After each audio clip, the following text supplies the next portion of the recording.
বন্ধুরা, কুসুমকে সিঁদুর পরিয়ে বিয়ে করে নিল আয়ুষ্মান। বিস্তারিত জানতে হলে ভিডিওটি না টেনে সম্পূর্ণ দেখতে থাকো।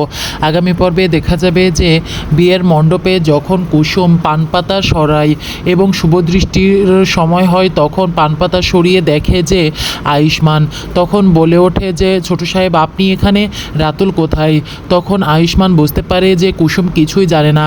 তখন আয়ুষ্মান পিছনে থাকা ঈশানকে বলে, তুমি কি কিছু বলনি ঈশান কুসুমকে যে এখানে কি ঝামেলা হয়েছে, রাতুলকে খুঁজে পাওয়া যাচ্ছে না? তখন ঈশান বলে, আমি তো রাতুলকে খুঁজতে গিয়েছিলাম দা ভাই, আমি তো আর কুসুমকে বলার সুযোগই পাইনি, আমি সরি দাদা ভাই। তখন আয়ুষ্মান বলে, সবসময় সরি দিয়ে কাজ হয় না ঈশান, তুমি এটা কি করলে? দেখো না কুসুম কতটা ভয় পেয়ে গেছে এবং কতটা হতবাক হয়ে গেছে। তারপর কুসুম বুঝতে পারে যে এখানে ছোট সাহেব নিশ্চয়ই কোনো কারণে এসেছে, কিন্তু রাতুল কোথায়? চারদিকে কুসুম রাতুলকে খুঁজতে থাকে, কিন্তু কোথাও রাতুলকে দেখতে পায় না।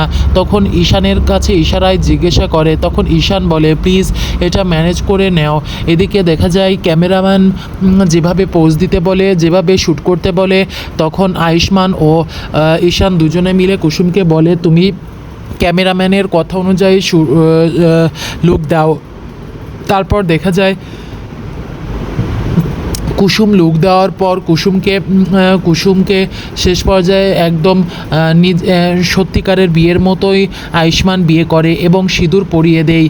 কিন্তু কুসুম মনে মনে এইটাকে সত্যিকার ভেবে নেয় এবং নিজের মনে মনে ভাবে যে আজ থেকে ছোট সাহেবই আমার বর হয়ে গেল, আজ থেকে আমি ওনাকে স্বামী হিসেবে মানব।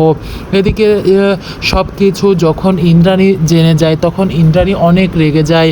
ইন্দ্রাণী রাগে ক্ষোভে চলে আসে, রেগে আসে শুটিংয়ে। তখন এসে বলে, এগুলো কি হচ্ছে আয়ুষ, কি হচ্ছে ঈশান, তোমরা এটা কি করছো? তোমাদের কি মাথা খারাপ হয়ে গিয়েছে?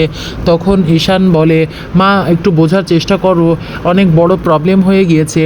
তখন ইন্দ্রাণী বলে, ঈশান তুমি চুপ থাকো, জানতাম তোমাকে দিয়ে একটা কাজও হবে না, তবে এরকম এত সমস্যা হবে এটা আগে কখনো ভাবিনি। আর আয়ুষ, তুমি এত বড় হয়েও তোমার উপর আমি ভরসা করেছি, তারপরেও তুমি আমার সাথে কি করলে?